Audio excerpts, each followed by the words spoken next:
Hello everyone, welcome to my channel Commerce with Seema. Today I want to discuss something very important for all the commerce students having accountancy. See, accounts में marks score करना सबसे बड़ी tension होती है कि ऐसा हम क्या करें, कैसे प्रैक्टिस करें कि अच्छे मार्क्स आ जाएं। तो आज मैंने सोचा कि मैं कुछ ऐसी टिप्स एंड ट्रिक्स आप लोगों के साथ शेयर करूं so that you can score very good marks as per your expectations in your board exams. Your parents will be happy, your teachers will be happy, and you will be happy. See, first thing you have to follow here as a tips and tricks is that you have to take care of the C3 technique. अब आपको लगेगा ये C3 technique क्या है? C3 technique means clear concept clarity. Clear concept clarity. अब ये कहाँ से आएगी? इस प्रॉब्लम का सोल्यूशन है हमारी एनसीईआरटी में. एनसीईआरटी से आने वाली है ये क्लियर कॉन्सेप्ट क्लैरिटी. कहाँ से? एनसीईआरटी में आप गो थ्रू करिए. NCERT is the solution for all the theoretical concept clarity because 1 markers आपके सारे वहाँ से मिलेंगे. आपके न्यूमेरिकल क्वेश्चंस का बेसिक वहाँ से मिलेगा. So NCERT is going to prepare you for your board exam as well as for your CUET preparation. Next thing what you have to take care is of reading the choice questions very carefully. What kind of choice questions you are going to get? See, in 1 marker questions of category, 7 questions are going to be of choice. For 3 markers, you are going to get 2 questions where you will get the choice. 4 marks के question में एक question choice का होगा और 6 marks के question में 2 question आपको choice के मिलेंगे. तो चॉइस के क्वेश्चन जब आप पढ़ रहे हैं during your reading time, make up your mind very carefully that which question are you going to take care of, with the help of which you will save your time and you will move in a decided manner. Next thing what you have to take care is that before you go for your board exam, you must practice minimum 15 papers carefully. 15 papers as per the board timings you must practice because जब आप पूरा 3 hour 15 minutes के time के हिसाब से practice कर रहे होते हैं तो आप देखते हैं कि आप अपनी हर प्रैक्टिस के साथ ओवरकम करते हैं हर प्रॉब्लम्स को. Right now when you are answering, start with, this is my suggestion, start from part B. क्यों? क्योंकि पार्ट बी थोड़ा फास्ट मूव करती है, इजी टू स्कोर है. क्वेश्चंस आपको शॉर्ट फॉर्म में मिलते हैं. रेशियोज़ के क्वेश्चन होंगे, थियोरी के क्वेश्चंस होंगे और आपका कैश फ्लो होगा. आप एक सीक्वेंस में उसको फॉलो करते हुए फटाफट अपनी पार्ट बी को कंप्लीट कर लीजिए और उसके बाद आप पार्ट ए को डील करिए. पार्ट ए को डील करने के लिए जब प्रिपरेशन करते हैं तो एक चैप्टर है आपके पास जो वैसे पढ़ते वक्त आपको बहुत सिंपल लगता है. ये कौन सा चैप्टर है? Changes in profit sharing ratio. लेकिन ये चैप्टर अगर आपने एक बार अच्छे से कर लिया तो मेरी बात मानना, मुझे यकीन में लेना कि इस चैप्टर को करने से आपकी पूरी की पूरी पार्टनरशिप का 60% लॉजिकल क्लैरिटी आपको मिल जाता है. कैसे मिल जाता है? ये चैप्टर एक बार 3 से 4 घंटे में आप पूरा का पूरा गो थ्रू कर सकते हो और इस चैप्टर को करने के बाद आपका changes in profit sharing ratio, आपका एडमिशन, आपकी रिटायरमेंट, डेथ, ये सारे चैप्टर्स यहाँ से निकलते हैं. Treatment of goodwill, treatment of general reserve, treatment of all other reserves, accumulated profits, undistributed losses, gaining ratio, sacrificing ratio, सब कुछ इसी एक चैप्टर में है. तो ये वो चैप्टर है जो दिखने में तो इतना सिंपल लगता है लेकिन ये सारे चैप्टर्स ऑफ पार्टनरशिप को एक तरह से कवर कर लेता है 70% अपने आप में.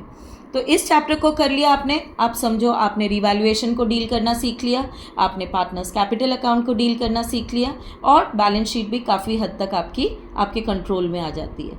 कहाँ चेंजेस बचेंगे? थोड़े थोड़े चेंजेस. जैसे एडमिशन है तो treatment of admission, retirement and death है तो treatment of retirement and death से रिलेटेड आपकी बेसिक चेंजेस आएंगे. अदरवाइज पूरा यही चैप्टर आपके हर जगह चल रहा है. अब एक बहुत इंपॉर्टेंट पॉइंट आता है वर्किंग नोट. वर्किंग नोट जिसे तुम लोग बहुत नेग्लेक्ट करते हो और वर्किंग नोट की इंपॉर्टेंस स्टूडेंट ज़रा कम ही समझते हैं, पर ये वर्किंग नोट बहुत इंपॉर्टेंट है. क्यों इंपॉर्टेंट है? क्योंकि ये चैप्टर्स हैं आपके पास जो आप देख सकते हो. पास्ट एडजस्टमेंट्स का पोर्शन फंडामेंटल चैप्टर में से, डेथ ऑफ पार्टनर और शेयर्स के चैप्टर में से प्रो राटा टेबल बनाना. ये कुछ ऐसे पोर्शंस हैं, कुछ ऐसे टॉपिक्स हैं जिनकी वर्किंग नोट में मार्किंग हो रखी है. तो इनके मार्क्स हैं, इनके स्टेप्स हैं. वर्किंग नोट अगर आप क्लियर बनाते हो तो you get my words, mark my words, you are going to really score very good if you are careful about the working notes of these few topics. Next thing what comes to you, where you have to be very careful, is to follow a sequence follow करनी है आपको. कौन C sequence? Total 34 questions हैं, अब तक ये आपको सबको पता है. तो 34 क्वेश्चंस को डील करने के लिए आइदर आप असेंडिंग ऑर्डर में मूव करो या आप डिसेंडिंग ऑर्डर में मूव करो. आप पार्ट ए को करो, पार्ट बी को करो, it is your choice, it is choice of student, because आपको पता है कि आपकी प्रिपरेशन कहाँ पर कितनी हुई है. तो आप अपनी चॉइस के क्वेश्चंस देखें, आप अपने डिसीजन को देखें, आप अपनी प्रिपरेशन को देखें और उस हिसाब से आप डिसाइड करें कि आपको पार्ट ए करना है, पार्ट बी करना है. लेकिन मेरा सजेशन ये है कि 1 to 26 मूव करिए, 27 to 34 मूव करिए या फिर रिवर्स ऑर्डर में मूव करिए, बट एक ऑर्डर फॉलो करना चाहिए. जितना आपका एग्जामिनर आपके पेपर को चेक करने में कन्वीनियंट फील करेगा उतने आप मार्क्स की तरफ अच्छी तरह से बढ़ पाते हैं. जहाँ एग्जामिनर इरिटेट हुआ वहाँ पर आप समझो आपकी छोटी छोटी गलतियाँ भी बहुत इंपॉर्टेंट हो जाती हैं और वहाँ पर इरिटेशन लेवल एग्जामिनर का बढ़ जाता है. तो अपनी तरफ से तो बेस्ट दे ही सकते हैं ना. Next thing what comes is there are some new topics where you have to be very careful. What are these new topics? The new topics where this batch has to be careful about is the chapter of goodwill, chapter of admission and partnership, where goodwill is to be raised off and goodwill is to be written off. यहाँ पर थोड़ा सा careful रहिएगा क्योंकि ये new topics introduce हुए हैं तो क्वेश्चन पक्का मिलेगा. कौन से चैप्टर से मिलता है ये बस देखने वाली बात है, वो जैकपॉट तो पेपर में ही खुलता है. अब आए 3 रेशियोज जो न्यू इंट्रोड्यूस हुए हैं, उनको भी आप अच्छे से गो थ्रू कर लीजिएगा क्योंकि क्वेश्चन एक्सपेक्टेड होते हैं इनके ऊपर. अब आता है next tip which you have to take care of is the neatness and the presentation. Few students have the habit of not writing carefully, not writing neatly. Now understand one very clear point कि अगर आपके figures वहाँ पर clear नहीं है, आपके datas, आपके explanation clear नहीं है, तो प्रेजेंटेशन लूज़ करते हैं और एग्जामिनर वहाँ पर आपके मार्क्स को कट करते हैं.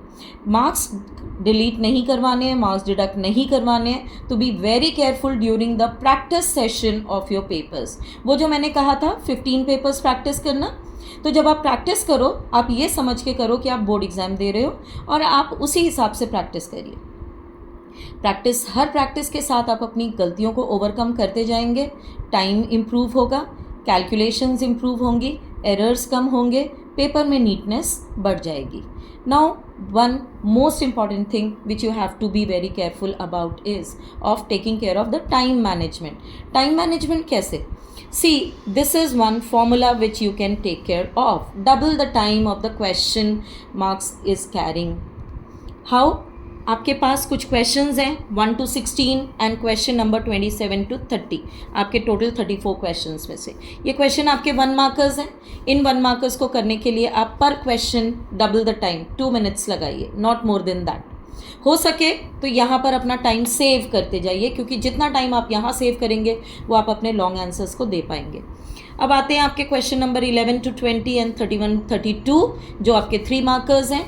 आइडियली आपको इनको करने के लिए 6 minutes मिल रहे हैं, लेकिन अगर आप 5 minutes में इन टोटल कर लेते हैं वो भी बहुत अच्छी बात है.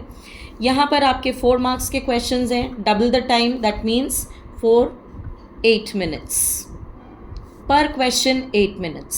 ओके. 6 मार्कर का क्वेश्चन, एक क्वेश्चन को करने में आप 12 minutes लगाइए, नॉट मोर देन दैट. और जब आप इन सबको कैलकुलेट करते हैं तो आपका पेपर कंप्लीट हो जाना चाहिए टोटल 168 minutes में. 168 minutes को आप कन्वर्ट करते हो तो ये बनता है आपका 2 hours 48 minutes. 3 hours का पेपर है, 12 minute आपके पास अभी भी बच गए हैं. इन 12 मिनट्स में आप क्या करेंगे? आप फटाफट अपनी कैलकुलेशंस चेक करेंगे. कहाँ से करेंगे? आपने रफ वर्क किया है जो पीछे लास्ट शीट्स में, वहाँ से आप अपनी कैलकुलेशंस को फटाफट क्रॉस चेक करते जाइए और जैसे जैसे क्रॉस चेक करते जाएंगे आपके फिगर्स टैली होते जाएंगे, आपका कॉन्फिडेंस लेवल मूव करता जाएगा और जैसे जैसे कॉन्फिडेंस आएगा आपके ये 12 मिनट उसके साथ ही ख़त्म भी हो जाएंगे. बट आप क्वेश्चन के कंप्लीट करने के साथ, पेपर कंप्लीट करने के साथ सेंटर से बड़ी खुशी खुशी निकलोगे, ये मैं गारंटी कर सकती हूँ, ये मेरा दावा है. तो इन टिप्स एंड ट्रिक्स को आप फॉलो करिए. टिप्स पसंद आए, ट्रिक्स पसंद आए तो शेयर करिए, चैनल को सब्सक्राइब करिए. Thank you so much.